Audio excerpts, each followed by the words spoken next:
नमस्कार। तो इसकी बात में आपका स्वागत है। मैं हूं मनोज मानस। खबरों का रुख करेंगे उससे पहले देख लेते हैं इस वक्त की अहम सुर्खियां। महाराष्ट्र के राज्यपाल सीपी राधाकृष्णन होंगे एनडीए के उपराष्ट्रपति के उम्मीदवार। जेपी नड्डा ने नाम का किया ऐलान। तमिलनाडु के रहने वाले हैं सीपी राधाकृष्णन। बिहार में बोर्ड अधिकार यात्रा। राहुल बोले ये संविधान बचाने की लड़ाई। तेजस्वी ने कहा लोकतंत्र को खत्म नहीं होने देंगे। देश के पहले 8 लेन एलिवेटेड हाईवे का उद्घाटन। पीएम मजदूरों से मिले, रोड शो किया। द्वारका एक्सप्रेसवे गुरुग्राम एयरपोर्ट के बीच जाम खत्म करेगा। एस्ट्रोनॉट शुभांशु पहुंचे दिल्ली एयरपोर्ट पर। मंत्री जितेंद्र सिंह ने किया स्वागत। कल लोकसभा में होगी एस्ट्रोनॉट शुभांशु पर विशेष चर्चा। पश्चिम बंगाल दुर्गा पंडालों के लिए 500 करोड़ रुपए बांट रही है ममता। 7 साल में मदद 11 गुना बढ़ाई। राज्य में 45,000 पंडाल। और जम्मू कश्मीर के कठुआ में 3 जगह बादल फटा। 7 लोगों की मौत, कई घायल। हिमाचल के कुल्लू में भी बादल फटने से तबाही। आप देख रहे हैं के न्यूज, खबरों का सारथी। और अब खबरें विस्तार से। अहम खबर से बुलेटिन की शुरुआत करेंगे। राजधानी दिल्ली से अहम खबर है, जहां सीपी राधाकृष्णन होंगे उपराष्ट्रपति पद के उम्मीदवार। एनडीए की बैठक में उम्मीदवार बनाने पर लगी है मुहर। बैठक में मौजूद रहे प्रधानमंत्री नरेंद्र मोदी। भाजपा अध्यक्ष जगत प्रकाश नड्डा ने भी ये जानकारी दी है। राधाकृष्णन तमिलनाडु के कोयम्बटूर से 2 बार सांसद रहे हैं। वर्तमान में महाराष्ट्र के राज्यपाल हैं सीपी राधाकृष्णन। यूपी के मुख्यमंत्री योगी आदित्यनाथ ने सीपी राधाकृष्णन को उम्मीदवार बनाए जाने के बाद उनको बधाई दी है। तो एनडीए की तरफ से उपराष्ट्रपति के उम्मीदवार हैं सीपी राधाकृष्णन। मुख्यमंत्री योगी आदित्यनाथ ने सीपी राधाकृष्णन को एनडीए का उम्मीदवार बनाए जाने पर बधाई दी है। तो देश की राजधानी दिल्ली से हम खबर अपने दर्शकों को दिखा रहे हैं। सीपी राधाकृष्णन होंगे एनडीए के उपराष्ट्रपति पद के उम्मीदवार।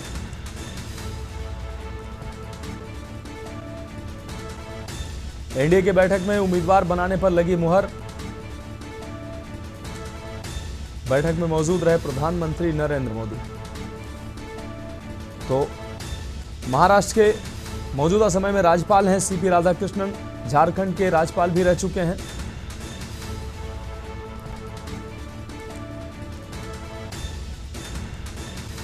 तो राधाकृष्णन तमिलनाडु के कोयम्बटूर से 2 बार सांसद भी रहे हैं।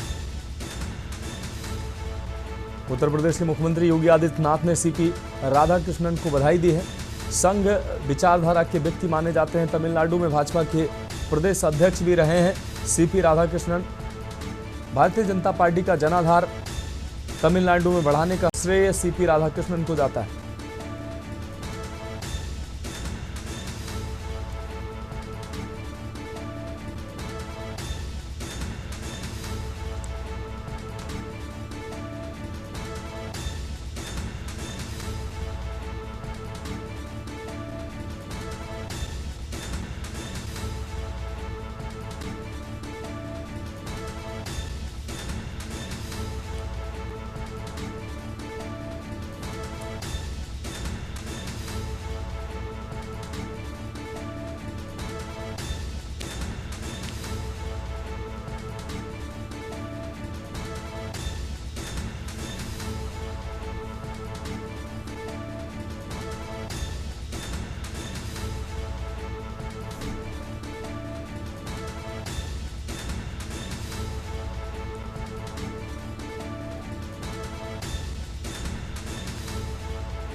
विशेष संवाददाता अखिलेश हमारे साथ जुड़े हुए हैं दिल्ली से ज्यादा जानकारी के लिए। अखिलेश जी, एनडीए की बैठक में सीपी राधाकृष्णन का नाम जो है फाइनल हुआ है। वो उपराष्ट्रपति के उम्मीदवार होंगे एनडीए की तरफ से। 2 बार के सांसद कोयम्बटूर से रहे हैं और भारतीय जनता पार्टी के तमिलनाडु का एक प्रमुख चेहरा रहे हैं। मौजूदा समय में महाराष्ट्र के राज्यपाल हैं सीपी राधाकृष्णन। आप एनडीए ने उनको उपराष्ट्रपति पद के लिए उम्मीदवार बनाया है, क्या कुछ अहम अपडेट है इस पर?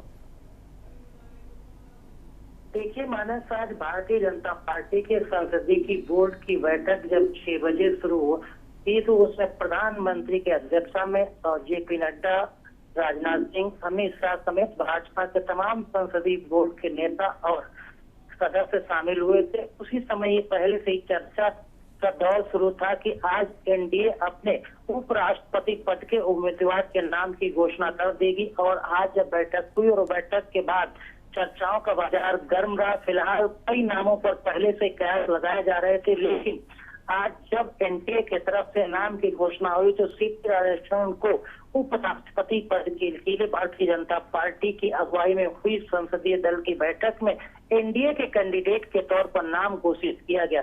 अब उपराष्ट्रपति के पद के लिए 21 अगस्त को नामांकन दाखिल करने की अंतिम तिथि है, तो 21 तारीख से पहले से कहा जा रहा था कि एनडीए के कैंडिडेट के तौर पर नाम दाखिल हो गए। और चूंकि भारतीय जनता पार्टी के पुराने नेता रहे हैं, संघ से ताल्लुक रहा है और भारतीय जनता पार्टी के कर्मठ, ईमानदार और वफादार नेताओं में इनकी गिनती होती और ये पहले से कयास लगाया जा रहा था कि भारतीय जनता पार्टी दक्षिण में अपने पैर पसारने के लिए किसी दक्षिण पंथी नेता को भी इस लाइन में लाकर उपराष्ट्रपति पद के लिए नाम घोषणा कर सकती है। तो शायद कहा जा सकता है कि दक्षिण भारत से उपराष्ट्रपति के नाम के तौर पर वेंकैया नायडू के बाद ये दूसरा नाम कहा जा सकता है, क्योंकि वो भी दक्षिण भारत से उपराष्ट्रपति के तौर पर एनडीए के कैंडिडेट हुए थे, चुनाव जीते तो उपराष्ट्रपति बने थे।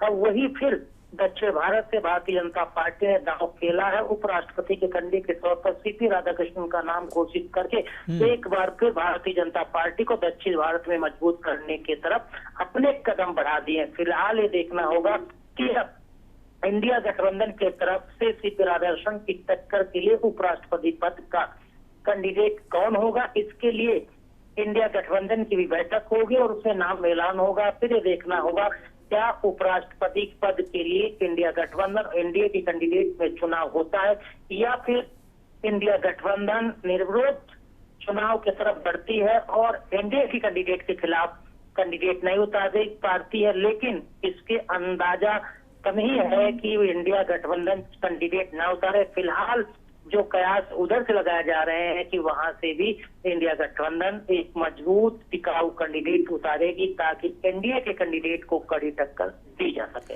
निश्चित रूप से अखिलेश सिंह जी, आपका बहुत बहुत शुक्रिया इस तमाम जानकारी के लिए। तो सीपी राधाकृष्णन को उम्मीदवार बनाया गया है, एनडीए का उम्मीदवार। अब बढ़ेंगे अगली खबर की ओर। दिल्ली से अहम खबर है, जहां पीएम मोदी का विपक्ष पर बड़ा हमला सामने आया। विपक्ष पर नकारात्मक राजनीति का लगाया आरोप। हरियाणा दिल्ली के लोगों के खिलाफ साजिश का भी आरोप लगाया। विपक्ष ने लोगों को एक दूसरे के सामने किया खड़ा। हरियाणा के लोगों पर लगाया पानी में जहर मिलाने का आरोप। दिल्ली के पानी में जहर मिलाने का आरोप लगाया गया। नकारात्मक राजनीति से दिल्ली हरियाणा को मिली मुक्ति। पीएम ने मुख्यमंत्री नायब सिंह सैनी सरकार की तारीफ की। पहले की सरकार में बिना पर्ची बिना खर्ची नहीं मिलती थी नौकरी। सीएम नायब सिंह सैनी बिना पर्ची और बिना खर्ची के नौकरी दिला रहे हैं। अब बढ़ेंगे अगली खबर की ओर। द्वारिका एक्सप्रेसवे के दिल्ली क्षेत्र के उद्घाटन कार्यक्रम में मुख्यमंत्री नायब सिंह सैनी पहुंचे। इस दौरान उन्होंने अपना संबोधन दिया। उन्होंने कहा कि आज का दिन हरियाणा के साथ साथ पूरे उत्तर भारत के लिए एक ऐतिहासिक दिन है। यशस्वी प्रधानमंत्री नरेंद्र मोदी के कर कमलों से दिल्ली और हरियाणा को 11,000 करोड़ की लागत से 6 सड़क परियोजनाओं का लाभ मिला है। मैं हरियाणा की तरफ से प्रधानमंत्री नरेंद्र मोदी का दिल से बहुत बहुत धन्यवाद और आभार व्यक्त करता हूं। अर्बन एक्सटेंशन रोड 2 परियोजना के अंतर्गत सोनीपत से बहादुरगढ़ के लिए 2 नए 4 लेन संपर्क मार्गों का निर्माण इनमें शामिल है। प्रधानमंत्री नरेंद्र मोदी का यह प्रयास विकसित भारत और विकसित हरियाणा के निर्माण की दिशा में एक मील का पत्थर साबित होगा। आपके कुशल नेतृत्व के चलते हम दुनिया की चौथी सबसे बड़ी इकोनॉमी बनने वाले हैं। प्रधानमंत्री के नेतृत्व में देश के हर हिस्से में इंफ्रास्ट्रक्चर का कार्य बड़ी मजबूती से आगे बढ़ रहा है।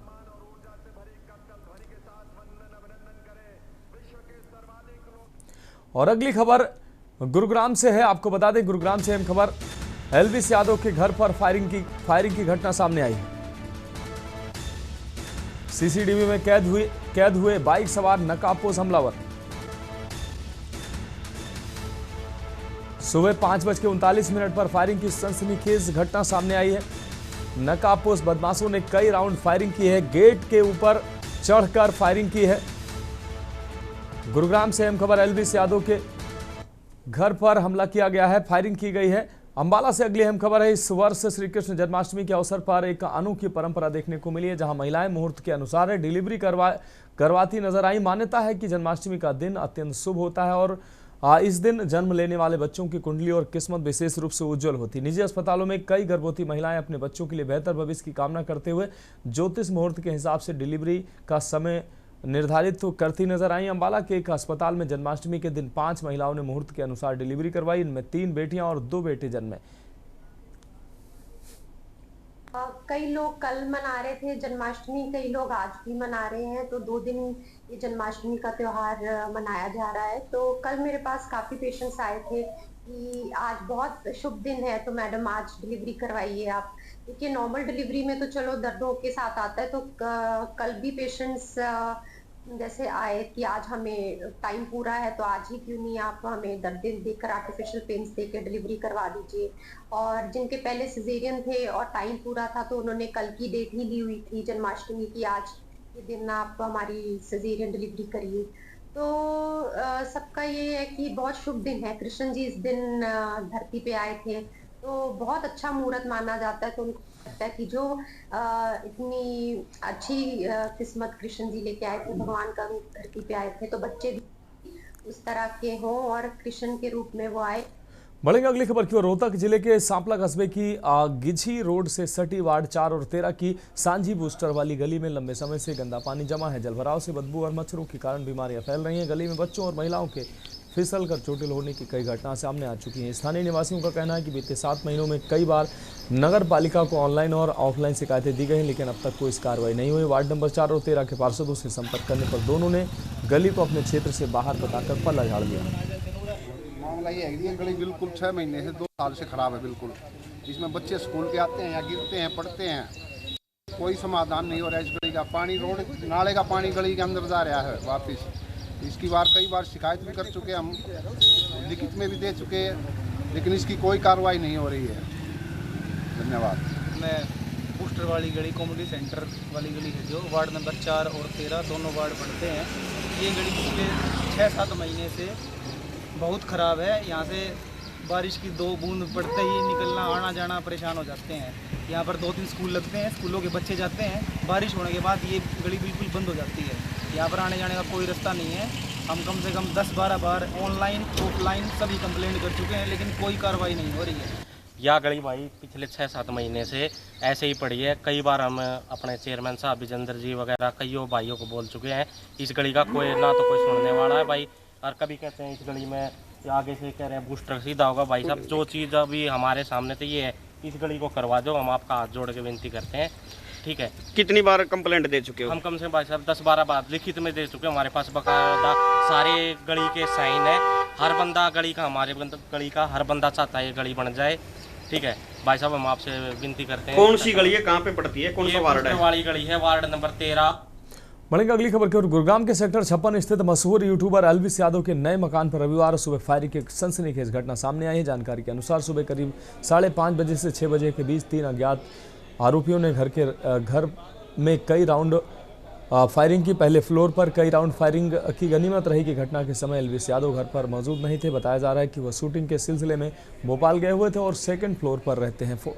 फायरिंग के दौरान आरोपी मौके से फरार हो गए। पुलिस ने घटनास्थल पर पहुंचकर जांच शुरू कर दिया। आसपास लगे सीसीटीवी कैमरों की फुटेज खंगाली जा रही है। फिलहाल पुलिस मामले की गंभीरता से जांच कर रही है।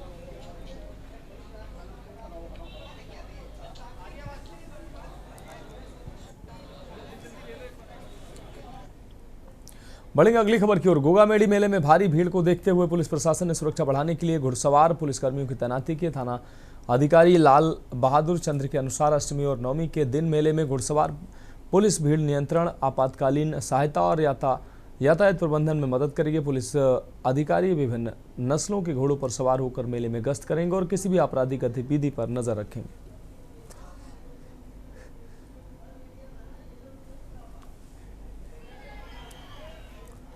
अगली खबर रेवाड़ी से है, जहां निर्माण के लिए प्रस्तावित 200 बेड अस्पताल को लेकर सियासी उठापटक जारी है। स्वास्थ्य मंत्री आरती सिंह राव ने कहा कि पुराने नागरिक अस्पताल की जमीन ही नया अस्पताल बनाने के लिए सबसे उपयुक्त है। उन्होंने कहा कि अगर पीडब्ल्यूडी विभाग जमीन को ऊंचा करने की अनुमति दे तो वहीं 200 बेड का अस्पताल बन सकता है। नागरिक अस्पताल में हर साल पानी भर जाता है और कुछ कमियां भी हैं, लेकिन शहर के लोग यहाँ की सेवाओं से सबसे ज़्यादा लाभान्वित होते हैं। ग्रामीण आपको बता दें, मंत्री ने लोगों से मुलाकात कर उनकी समस्याएं सुनते हुए सहयोग के लिए आभार जताया। धन्यवादी दौरे हैं। रेवाड़ी गंगाईचा हीर ने एक तो राव साहब के लिए 80% वोट दिए थे और साथ साथ लक्ष्मण सिंह जी के लिए अपार वोट दिए थे, तो दोनों का धन्यवाद करने में आज के दिन आई हूँ। भारत सरकार और हरियाणा सरकार दोनों में इनकी बहुत बड़ी साझेदारी है, तो मैं उनका धन्यवाद करने आई हूँ आज। बस इतनी सी बात है। लोगों का प्यार है, लोगों का अपनापन है। इतने सालों से मैं सभी के बीच में काम करती आई हूँ। सब जानते हैं मुझे, सब पहचानते हैं मुझे, तो मुझे लगता है कि ये प्यार ही है जो इतनी सारी भीड़ उमड़ के आ जाती है। हमेशा कमियां तो रहती हैं, मगर हमारे को सबसे बड़ी बात आज के दिन ये है कि हमारे सिविल अस्पताल पानी से भर जाता है। यह हर साल की बात है। बढ़ेंगे अगली खबर की ओर। खबर चंडीगढ़ से है, जहां हरियाणा के ऊर्जा, परिवहन एवं श्रम मंत्री अनिल विज ने राहुल गांधी की बिहार यात्रा पर तीखा हमला बोला। उन्होंने कहा कि यह यात्रा दर्शाती है कि विपक्ष को सुप्रीम कोर्ट पर भरोसा नहीं है। विज ने स्पष्ट किया कि मतदाता सूची से नाम कटने का मामला सुप्रीम कोर्ट में लंबित है और कोर्ट पहले ही अंतरिम आदेश दे चुका है। ऐसे में विपक्ष को अदालत के फैसले का सम्मान करना चाहिए। मंत्री विज ने कहा कि देशभक्ति की बात करने वाला प्रत्येक व्यक्ति कांग्रेस को खलनायक, प्रत्येक व्यक्ति में खलनायक, कांग्रेस में खलनायक नजर आता है, वो भले ही प्रधानमंत्री या किसी अन्य संवैधानिक पद पर ही क्यों न बैठा हो। उन्होंने आरएसएस को दुनिया का सबसे बड़ा और देश के लिए काम करने वाली संस्था बताया।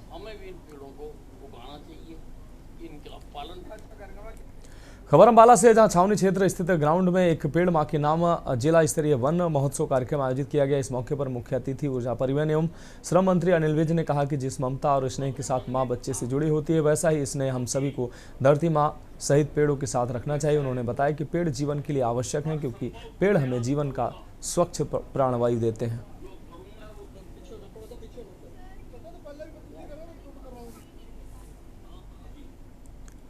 बढ़ेंगे अगली खबर की ओर। मध्य प्रदेश की खबरों का रुख कर रहे हैं। आपको बता दें, रतलाम में शनिवार दोपहर में अमृत सागर तालाब किनारे स्थित गार्डन के सामने एक गाय का बछड़ा मृत अवस्था में मिला। बछड़े को एक बोरे में भरकर कचरे के ढेर में फेंका गया था। इस बात की सूचना मिलने पर बड़ी संख्या में हिंदू संगठन एकत्र हो गए। समय पर नगर निगम के कोई अधिकारी नहीं पहुंचे। इस दौरान बस स्टैंड चौराहे पर मृत बछड़े को रखकर चक्का जाम किया गया। साथ ही 5 दिन में कार्रवाई करने की बात करते हुए आंदोलन की चेतावनी दी।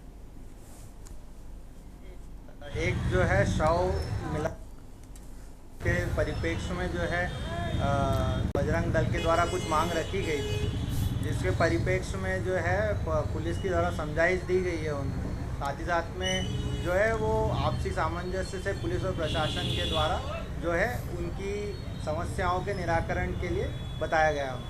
त्यौहार के पहले गौ माता का बछड़े का अवशेष मिला था यहाँ पे, बोरे में बंद करके फेंक दिया गया था यहाँ पे, और ये घटना पिछले 6 महीने में 3 बार हो चुकी है। प्रशासन को हमने 5 बार कायमी करा चुके हैं, पर अभी तक कोई कार्रवाई नहीं हुई है। इसके विरोध में भी प्रदर्शन किया था। 5 दिन का समय मांगा है प्रशासन से और निगम से। और एक जो लोखंडा के पीछे का विषय भी सिविक सेंटर पीछे का, वहाँ से भी बहुत सारी ऐसी गतिविधियाँ होती है, गायें मर जाती है, 4-5 दिन पड़ी रहती है, वो भी निगम प्रशासन कुछ कार्रवाई नहीं कर रहा है वहाँ पर भी कठोर। बढ़ेंगे अगली खबर की ओर। मध्य प्रदेश के उज्जैन जिले में आपको बता दें, माहिदपुर तहसील के तुलसापुर गांव में 15 अगस्त को एक दिल दहला देने वाली घटना सामने आई। एक 23 वर्षीय मां ने अपनी 2 मासूम बेटियों की हत्या कर दी। महिदपुर एसडीओ सुनील बरकड़े ने बताया कि दोपहर करीब 3 बजे उन्हें महिदपुर थाना क्षेत्र में 2 बच्चियों की हत्या की जानकारी मिली थी। पुलिस ने मौके पर पहुंचकर जांच शुरू की और पाया कि 23 वर्षीय महिला ने ही अपनी 4 वर्षीय बेटी उमा और 8 वर्षीय बेटी कनिष्का की हत्या कर दी।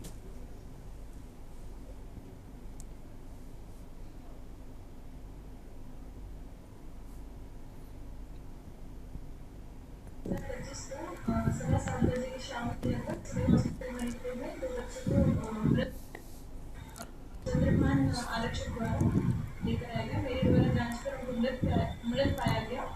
अभिभावक से पूछताछ करने पर उन्होंने बताया कि उनकी माता द्वारा दोनों बच्चों को मार दिया गया, जो की घटना तुलसापुर की है। एक बच्चा 2 बच्चों में से एक बच्चा 4 साल का और दूसरा बच्चा 8 महीने का है। पहले बच्चे का नाम उमा है और दूसरे बच्चे का नाम अनिशिका है। दोनों बच्चों को माता द्वारा मार दिया गया। दोनों मृत बच्चों को पीएमओ में शिफ्ट कर दिया गया है। ईदपुर थाना क्षेत्र चौकीदार द्वारा एक दुखद घटना की सूचना दी, जिसमें एक मां द्वारा अपने 2 छोटे बच्चों का चोट पहुंचाकर हत्या की। इस संबंध में पुलिस ने तत्काल मौके पर जाके कार्रवाई की है। अपराध इसमें पंजीबद्ध किया गया है। घटनाक्रम के सभी बिंदुओं पे इन्वेस्टिगेशन किया जा रहा है और वैधानिक कार्रवाई की जा रही है। फिलहाल खबरों में वक्त एक अहम ब्रेक का, जल्द हाजिर होंगे। आप देख रहे हैं के न्यूज, खबरों का सारथी। ब्रेक के बाद देश की बात में एक बार फिर से आपका स्वागत है। रुक करेंगे अगली अहम खबर का। खबर सीहोर से है, जहां चाणक्यपुरी क्षेत्र में धर्म परिवर्तन का मामला सामने आया है। जब्बार खान के घर में हो रही ईसाई धर्म की प्रार्थना सभा में करीब 1 दर्जन से अधिक लोग शामिल होने पहुंचे।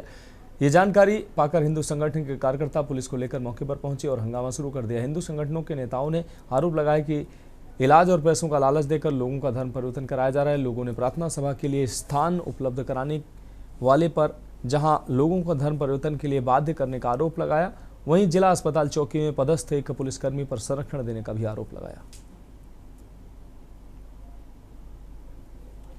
वीरेंद्र अहिवार नाम के जो व्यक्ति हैं, वो कई बार मुझसे पहले 3-4 बार मिल चुके हैं। मुझसे कहते थे कि यार आप हमारे यहाँ आओ, हम आपका हेल्प करेंगे, आपकी नौकरी लगेगी, हम नौकरी लगवा देंगे, आपकी ये आँख में दिखाई नहीं देता है तो हम इसका इलाज करा देंगे।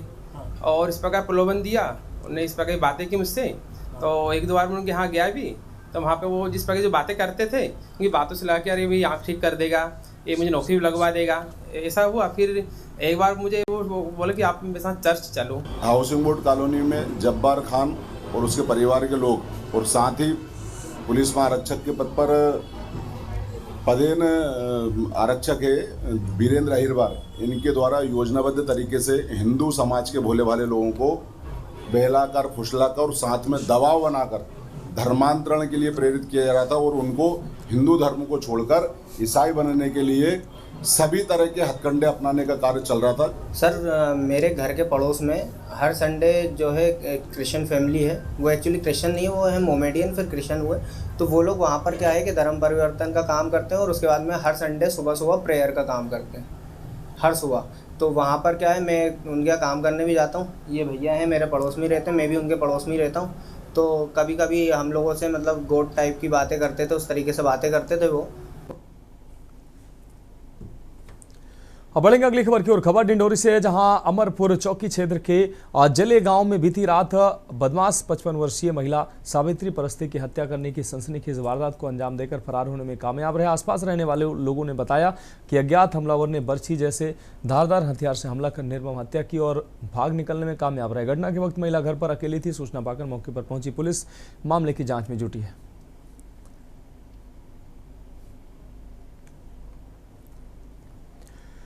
अगली खबर मध्य प्रदेश के भिंड से है, जहां सिटी कोतवाली थाना प्रभारी ब्रजेंद्र सिंह सेंगर के नेतृत्व में रविवार को बिना नंबर प्लेट वाली मोटरसाइकिलों के खिलाफ विशेष अभियान चलाया गया। इस दौरान 2 दर्जन से अधिक बाइक सवारों पर पुलिस ने कार्रवाई की। अभियान के दौरान मौके पर ही नंबर प्लेट लगवाकर वाहन चालकों को नियम पालन कराने का पाठ पढ़ाया गया।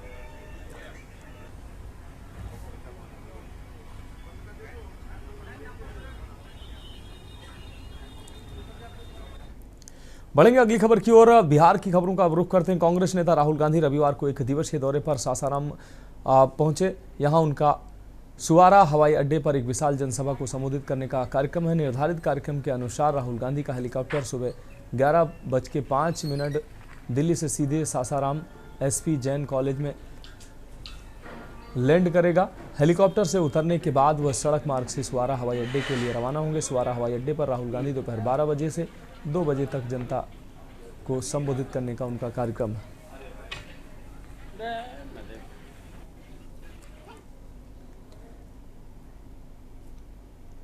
अब बढ़ेंगे अगली खबर की ओर। सुपौल से अगली खबर, जहां बिहार में शिक्षा विभाग भले ही रोज सुधार और नई घोषणाओं के दावे कर रहा हो, लेकिन जमीनी हकीकत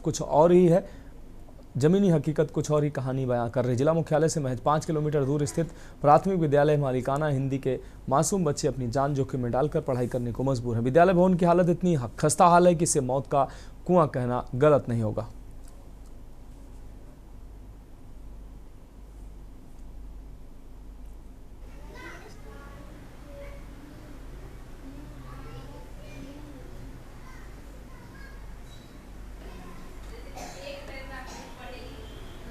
और टूट टूट का गिरता है। क्या गिरता है टूट के? छत। क्या है पूरा जर्जर है छत? हाँ। क्या मांग करता है सरकार से, क्या होना चाहिए? छत बन जाए। हाँ।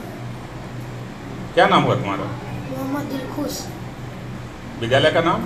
प्राथमिक विद्यालय मलकाना हिंदी। सही बात है कि अभी तो मैंने नया प्रभार लिया है और विद्यालय के छत की स्थिति तो बहुत ही दयनीय है। टुकड़ा ऊपर से बार बार गिरता रहता है, खास के बारिश में तो ये हमेशा डर बना रहता है कहीं छत ही न गिर जाए। तो हम आपके माध्यम से चाहेंगे कि ये बात विभाग तक, सरकार तक जहाँ भी पहुँचे तो इसको आप लोग।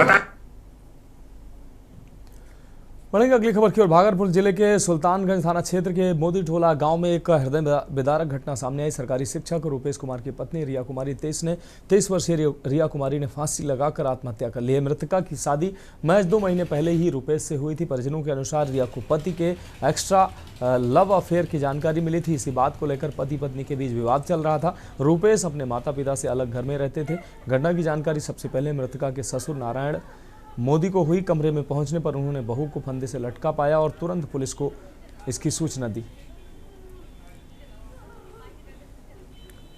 हमको पता नहीं, हम तो घर में रहते हैं। हाँ हाँ।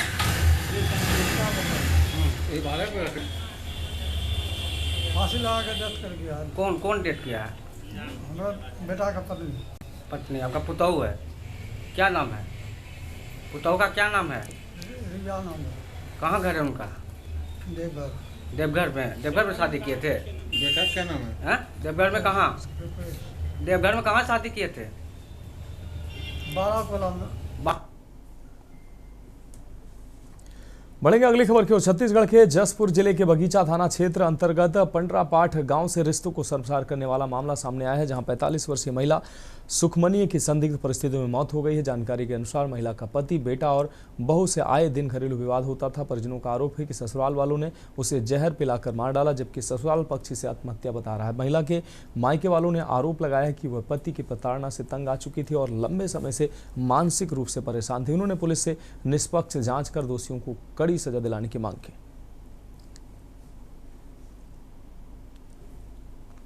बार बार मेरा बहन को प्रताड़न कर रहे थे लोग। पहले तो 4 साल पहले भी बहुत मारपीट किए। कौन करता था? उसका पति करता था, बेटा करता था, उसका बहू करता था।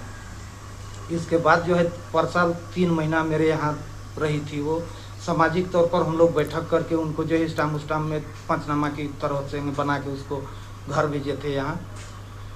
और अभी मंगलवार दिन रात में उसका मुंह में कपड़ा डाल के और घर में बंद करके बहुत मारपीट किए। उसका बेटा, बहू और उसका पति। इसके बाद जो है बुधवार शाम को मेरा भाई के पास मेरा बहन फ़ोन लगाई और उसके साथ सारी भी पूरा वृत्तांत बताई। वृत्तांत बताने के बाद मेरा भाई बोला कि नहीं, कल शाम को हम लोग आएंगे, हम लोग का ज़मीन संबंधी कुछ पेशी है साना में, तो साना में हम लोग जाके वापसी में हम लोग घुसेंगे वहाँ। इस टाइप से कह के हम लोग पेशी चल दिए। और पेशी में आने के बाद हम लोग सुन रहे हैं उधरे रास्ता में नहीं भड़िया गांव का वो उसका क्या नाम है, उखमजन की क्या बोलते हैं, मैं नाम उसका नहीं जानता हूँ। वही मेरा भाई के पास फ़ोन लगाया, वही बताया। तब हम लोग सुने, वहाँ से आ गए बगीचा। क्या बताया कि नहीं जहर पी ली है, इस टाइप से बताया वो। अगली खबर अंबिकापुर से है, जहां सरगुजा संभाग के अंबिकापुर मुख्यालय स्थित पशु चिकित्सालय की लचर व्यवस्था के चलते पशु मालिकों को भारी परेशानी का सामना करना पड़ रहा है। आईजी कार्यालय के पास संचालित ये चिकित्सालय स्टाफ, संसाधनों और डॉक्टरों की भारी कमी से जूझ रहा है, जिससे समय पर इलाज न मिलने के कारण कई बीमार जानवरों की मौत हो रही है। हाल ही में घुटरापारा निवासी नेहा सिंह अपने बीमार पालतू कुत्ते को इलाज के लिए यहाँ लेकर आई थी, लेकिन डॉक्टर की अनुपस्थिति के चलते समय पर इलाज न मिल सका और पालतू कुत्ते की मौत हो गई है। पशुधन विभाग के उप संचालक आरपी शुक्ला ने भी अव्यवस्थाओं को स्वीकारते हुए कहा कि चिकित्सालय में स्टाफ की भारी कमी है।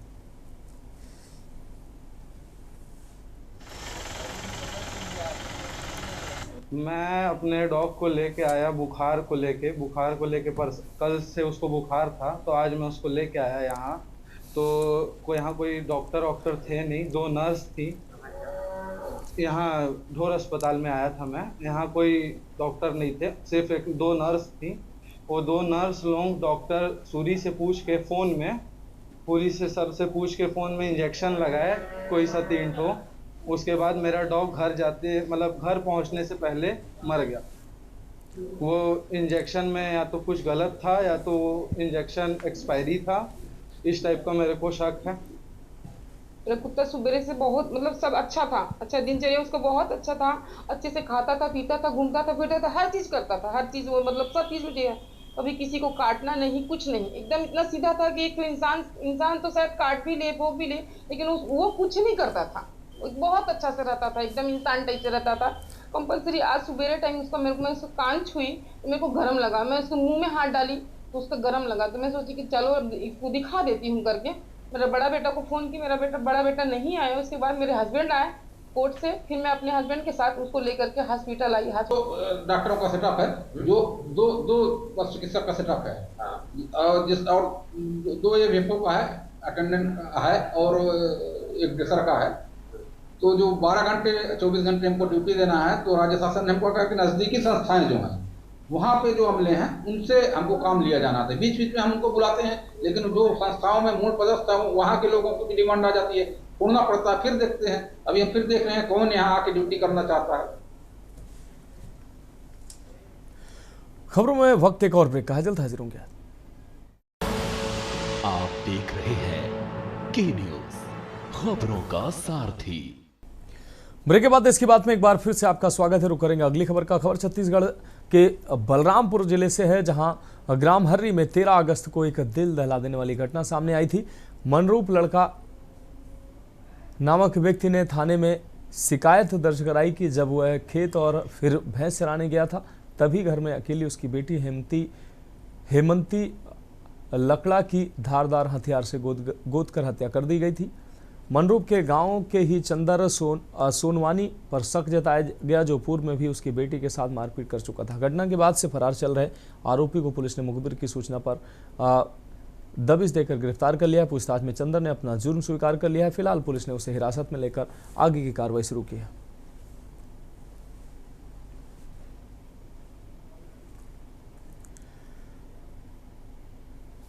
अगली खबर सूरजपुर से है, जहां जनपद सीईओ पद को लेकर विवाद गहराता जा रहा है। एक गुट नृपेंद्र सिंह को हटाने और जय गोविंद गुप्ता को नियुक्त करने की मांग कर रहा था, वहीं दूसरा गुट नृपेंद्र सिंह के पक्ष में खड़ा है और गोविंद गुप्ता की नियुक्ति का विरोध कर रहा है। पूर्व में नृपेंद्र सिंह पर जनप्रतिनिधियों ने कार्यशैली को लेकर आरोप लगाए थे, जबकि अब जय गोविंद गुप्ता पर मैनपाट में सीईओ रहते हुए पीएम आवास योजना में गड़बड़ी करने के केस दर्ज होने का हवाला देकर विरोध किया जा रहा है। विवादों के बीच प्रशासन ने नृपेंद्र सिंह को हटाकर जय गोविंद गुप्ता की नियुक्ति के आदेश जारी कर दिए।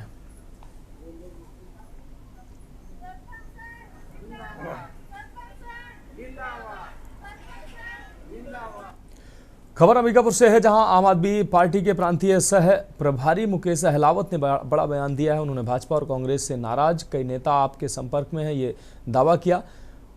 दोनों विपक्षी दलों से नाराज चल रहे नेताओं सहित बड़ी संख्या में उनके समर्थक और कार्यकर्ता आप में शामिल होना चाहते हैं, ये दावा उन्होंने किया। साथ ही कहा कि सामाजिक जिम्मेदारियों से निर्वहन में रुचि रखने वाले लोगों का स्वागत करने के लिए आप हमेशा तैयार हैं।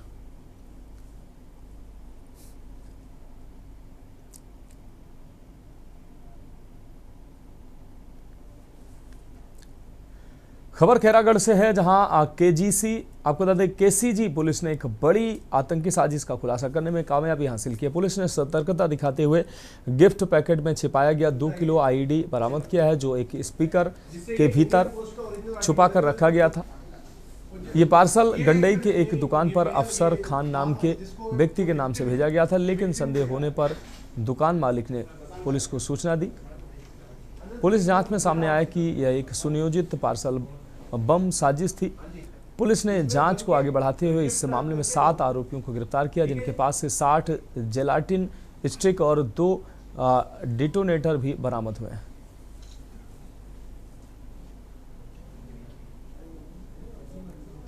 आईडी जो है स्पीकर, ये गिफ्ट रैप करके विक्टिम को दिया गया था। उस पे एक इंडिया पोस्ट की सील भी फोर्ज थी, ये स्टैम्प आप देख सकते हैं। इस करके इसको विक्टिम के घर पे डिलीवर करवाया गया था। ये पार्सल जो है मानपुर नर्मदा, जो थाना गंडई में पड़ता है, उसके निवासी अफसर खान के नाम से आया था। उसके प्राप्तकर्ता ने जो पार्सल है उसको संदिग्ध माना और मानते हुए पुलिस को तुरंत सूचना दी। पुलिस ने सतर्कता दिखाते हुए पार्सल को सुरक्षित किया और बॉम्ब स्क्वाड से मदद से जो कार्रवाई थी वो सारी की। बढ़ेंगे अगली खबर की ओर। खबर बलरामपुर से है, जहां शंकरगढ़ सामुदायिक स्वास्थ्य केंद्र में स्वतंत्रता दिवस के दिन नशे में धुत शिक्षक प्रमोद एक्का ने जमकर हंगामा ही नहीं किया बल्कि तोड़फोड़ करने से बाज नहीं आया। आरोपी शिक्षक ने अस्पताल स्टाफ और बीएमओ से गाली गलौज भी की, जिससे हंगामा करने के दौरान परिजनों और स्थानीय लोगों ने हाथ पैर बांधकर मुश्किलों से काबू किया। बीएमओ की शिकायत पर पुलिस ने शिक्षक को गिरफ्तार कर कोर्ट में पेश किया, जहां उसे जेल भेज दिया गया।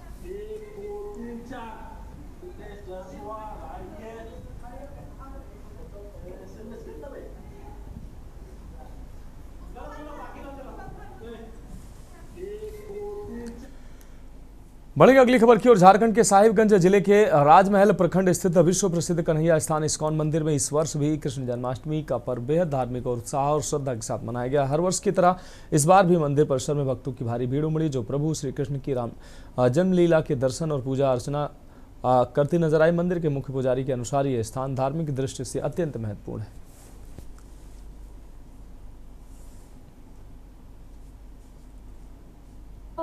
भक्ति की है महिमा कि कृष्ण भगवान उन पर आशीर्वाद दिए हैं, जिसके कारण वो लोग अपना मतलब भक्ति दर्शाने के लिए यहाँ पर आए हैं और अपना पूजा पाठ यहाँ कर रहे हैं। कोई अभिषेक कर रहे हैं और कोई प्रसाद चढ़ा रहे हैं, कोई अगरबत्ती दिखा रहे हैं। जिस प्रकार वो अपने भगवान को प्रसन्न कर सके, अपनी भाव भक्ति दिखा रहे हैं यहाँ पर आ रहे हैं। और खासकर जो बाहर से भक्त लोग आ रहे हैं, यहाँ मंदिर में बहुत सारे कार्यक्रम हो रहे हैं। उसमें गो पूजा है, यज्ञ हो रहा है, शाम के समय में गंगा आरती भी है और उसके बाद शाम में संध्या 6 बजे संध्या आरती होगा और उसके बाद सांस्कृतिक कार्यक्रम है और रात को 9 बजे से हम लोग भगवान का अभिषेक प्रारंभ करेंगे। ज़्यादा भक्त आने की उम्मीद है हम लोग, जैसे क्योंकि जो हमारे प्रेसिडेंट हैं इस बार कुछ मंदिर के निर्माण के लिए और मंदिर में जो आय भी है,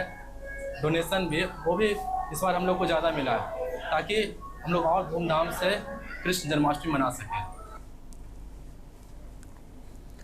अगली खबर साहिबगंज से है, जहां जिले के राजमहल प्रखंड के गदाई दियाराह पंचायत में गंगा नदी प्रलयकारी रूप ले चुकी हैं। गदाई दियाराह क्षेत्र पंचायत के ग्रामीणों का कहना है कि नदी के कटाव से अब तक 14 टोला के करीब 1100 परिवार बेघर हो चुके हैं। बेघर होने वाले अधिकांश बाढ़ पीड़ितों ने आसपास के टापुओं में शरण ले रखी। बाढ़ के पानी से निकटवर्ती उपजाऊ जमीन घिरी हुई, जिससे खेतों में खड़ी फसल बर्बादी की शिकार हो चुकी है।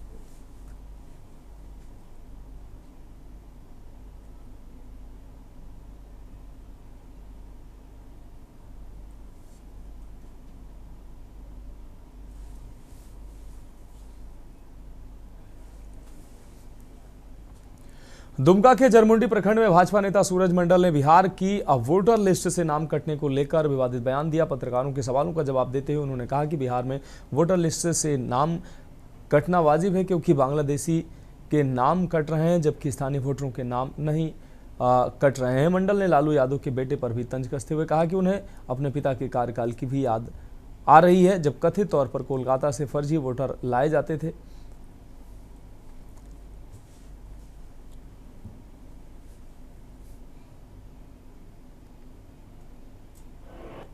कट रहा है तो कटेगा नहीं।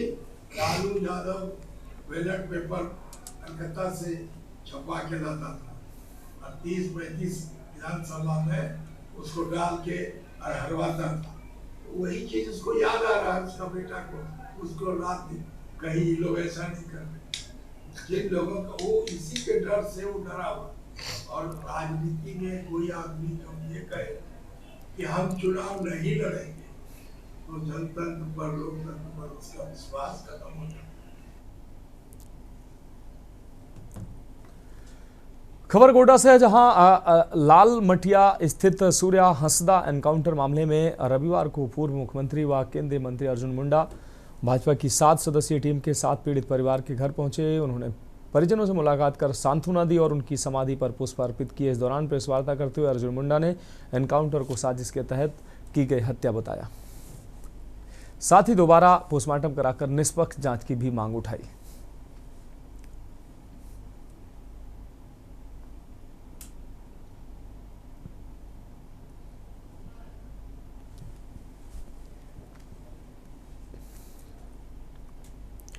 साहिबगंज जिले में इन दिनों गंगा का प्रलयकारी प्रकोप देखने को मिल रहा है। आपको बता दें, हर तरफ गंगा नदी विकराल रूप धारण कर चुकी है। आपको बता दें, दियारा पंचायत क्षेत्र में निवास करने वाले कुल 14 टोला 1100 परिवारों के जो है सिर से छत छिन गई है। अब तो लोगों के पैरों तले जमीन भी नहीं रही। लोग जो है वो पलायन को मजबूर हैं। इस वक्त हम मौजूद हैं साहिबगंज के गदाई दीरा में और गदाई दीरा के कुल 14 टोला के 1100 परिवार के जो है 3600 आबादी यहाँ पर जो है बाढ़ में प्रभावित है। और जो तस्वीर हम आपको दिखा रहे हैं, सिर्फ देख पा रहे हैं, ये गदाई दीरा की तस्वीर किस प्रकार से दिन और रात जो है लोगों की जिंदगी है। यानी कि यही नाव लोगों का बसेरा है और यही नाव ये लोग को जो है वर्तमान समय में ये लोग की अगर बात की जाए तो वही नाव में ये लोग घर समझ करके ये लोग जिंदगी यापन कर रहे हैं। चाहे खाना बनाने का काम हो या फिर खाने का काम हो या फिर रात और दिन बिताने का काम हो, इसी नाव के सहारे ये लोग दिन रात बिता रहे हैं। कैसे ये लोग जिंदगी यापन कर रहे हैं, ये लोग से बातचीत करेंगे और जानने का प्रयास करेंगे। चाची बताइए कहाँ से आ रहे हैं? चाची इधर घूमिए, कहाँ से आ रहे हैं? आ रहे हैं पानी हेलते हेलते, पानी पीने को नहीं मिलता है, नलका डूब गया है तो जाते हैं पानी बल्टी लेकर पानी आने के लिए। कैसे जिंदगी चाची, आप स्थिति कैसा है? अरे बाप रे, हम लोग का बहुत स्थिति खराब, सब कुछ डूब गया है। सब कुछ डूब गया। इसके अलावा मेरे साथ और भी है, इन लोग से जानेंगे। चाचा बताइए किस प्रकार की स्थिति है यहाँ पर? लोग काफी भयावह है, भयभीत हैं क्योंकि गंगा नदी का पानी भरा हुआ है। ये लोग नाव के सहारे जिंदगी यापन कर रहे हैं। जी सर, लगभग हम लोग का 20 से 25 दिन हो गया पानी घुसा हुआ, जो कि बहुत जल स्तर जो है बढ़ते जा रहा है। पानी इतना खतरे के निशान से बढ़ रहा है कि लोगों जो है छतों पर रह रहा है किसी तरह प्रकार से। ये वो छत है, 4 परिवार है, उसी पर किसी तरह एडजस्ट करके रहता है। अभी तक जिला प्रशासन जो है अभी तक हम लोग का कुछ नहीं दिया है। बस एक बार चूड़ा दिया है 1 किलो कर 1.5 किलो करके, बस। इसके अलावा अभी तक कोई राशन अभी नहीं दिया गया है। सिर्फ चूड़ा ही मिला 2 किलो। अगर हम बात करते हैं जो नाव पर लोग सवार हैं, उनका सीधा तौर पर कहना है कि जिला प्रशासन के द्वारा हम लोगों को राहत सामग्री के नाम पर सिर्फ 2-2 किलो चूड़ा ही मिला है, इसके अलावे और कुछ नहीं मिला है। इन लोगों का साफ तौर पर कहना है कि हम लोग का घर जो है टट्टी का है और एक छोटा सा घर पक्का का है, जिसमें हम लोग जो है बेजुबान पशु यानी कि बकरी सबको बांध कर रखे हैं और हम लोग नाव पर अपना जिंदगी यापन कर रहे हैं। बढ़ेंगे अगली खबर की ओर। साहिबगंज जिले में आपको बता दें, उफान मारती गंगा नदी प्रलयकारी प्रकोप देखते हुए अलर्ट जारी हो गया है। वहीं डीसी हेमंत सत्ती ने बाढ़ ग्रस्त इलाकों में बसे लोगों से अपील की है वह यथाशीघ्र अपने घरों को छोड़कर जिला प्रशासन के द्वारा बनाए गए राहत शिविर की शरण लें। इसके बाद बाढ़ के कहर कम होते हुए पुनः अपने घरों में चले जाएंगे। इतना ही नहीं बल्कि डीसी हेमंत सत्ती के निर्देश पर अपर समहर्ता गौतम भगत दलबल के साथ सदर प्रखंड क्षेत्र के रामपुर, दियाराह व किशन प्रसाद सहित कई अन्य दियाराह क्षेत्रों का दौरा कर करीब 250 परिवारों के बीच राहत सामग्री का भी वितरण किया।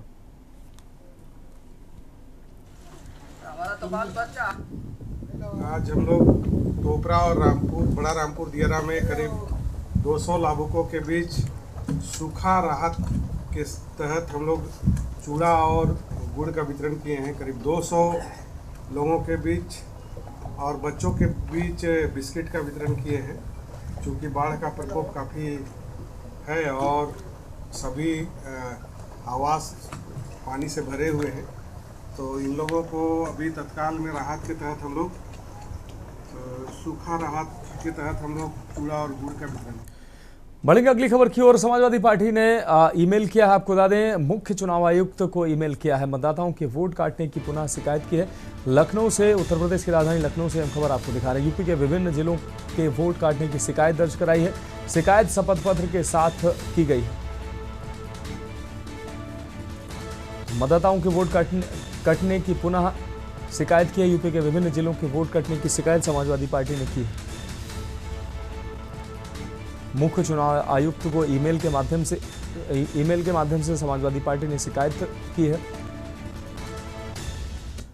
और अगली खबर ललितपुर से, जहां सांप का जहर और युवक की हिम्मत का वीडियो वायरल हुआ है। सांप के काटते ही युवक ने सांप को जोर से पकड़ा। सांप को मसलने से सांप की मौत हो गई। प्राथमिक उपचार के बाद युवक की हालत स्थिर है। सांप और युवक के बीच जिंदगी और मौत की जंग थी। इस जंग में सांप हार गया और युवक की जीत हो गई है। मामला थाना मंडवरा के तिसगना गांव का है।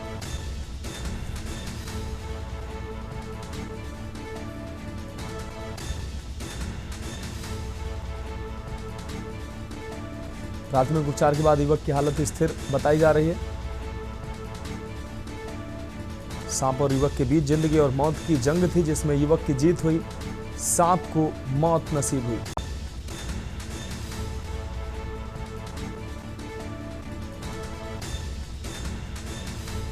मामला थाना मड़ावरा के का बताया जा रहा है।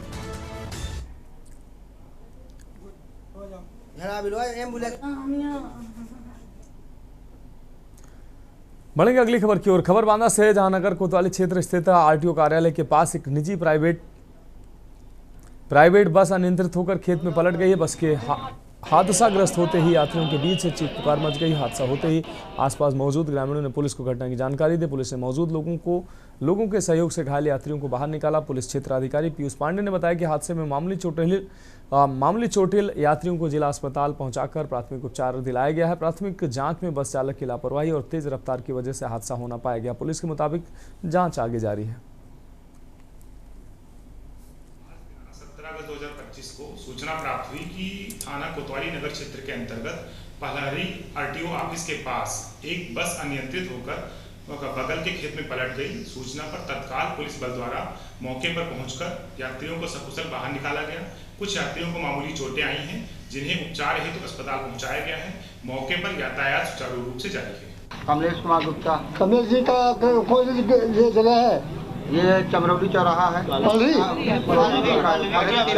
क्या हादसा क्या देखा आपने? डिवाइडर में टकरानी है गाड़ी, इसके बाद सीधे चली आई है तो यहाँ ड्राइवर साथ नहीं पाया, सीधे यहाँ गाड़ी पलट गई। खाई पलट गई। खाई पलट गई। कितने लोग थे? इसमें 50 लोग थे करीबन। 40 से 50 है। कोई कैजुअलिटी हुई किसी की? कोई कुछ नहीं हुआ, सभी सेफ बच गए हैं। इसमें किसी को कुछ नहीं हुआ। यहाँ के जितने दुकानदार लोग भाई थे सभी लोग आ गए हैं, सबको सिर्फ निकाल लिया गया। उत्तर प्रदेश सरकार के जल शक्ति मंत्री स्वतंत्र देव सिंह ने फर्रुखाबाद पहुंचकर बाढ़ से प्रभावित क्षेत्रों का दौरा किया। अमृतपुर तहसील के जमापुर मोड़ में 250 बाढ़ पीड़ित परिवारों से उन्होंने मुलाकात की। कायमगंज तहसील के शमशाबाद मंडी में 300 बाढ़ पीड़ित परिवारों को बाढ़ राहत सामग्री प्रदान की। इस अवसर पर मंत्री ने बड़ी ही आत्मीयता से बाढ़ पीड़ितों से संवाद कर उनकी समस्याओं के बारे में जानकारी दी। समस्याएं सुनने के दौरान बाढ़ पीड़ितों द्वारा मंत्री जी का गंगा तट पर तटबंध बनवाने की मंत्री जी से मांग की गई। इस पर मंत्री जी को अधिशासी अभियंता सिंचाई द्वारा अवगत कराया गया कि तटबंध का सर्वे हो चुका है। मंत्री जी द्वारा निर्देशित किया गया कि आगे की आवश्यक कार्रवाई कर जल्द से जल्द तटबंध बनवाने की कार्रवाई की जाए। तटबंध बनने से रजेपुर क्षेत्र को आने वाली बाढ़ से राहत मिलेगी। इसके साथ ही मंत्री जी द्वारा नेकपुर खुर्द गौशाला का भी निरीक्षण किया गया। गायों को गुड़ व केले का सेवन कराया गया। जल शक्ति मंत्री स्वतंत्र देव सिंह ने कहा कि यूपी सरकार हर बाढ़ पीड़ित को मुआवजा देगी। किसानों की फसल बर्बाद होने पर सरकार द्वारा फसलों के नुकसान का भी मुआवजा मिलेगा।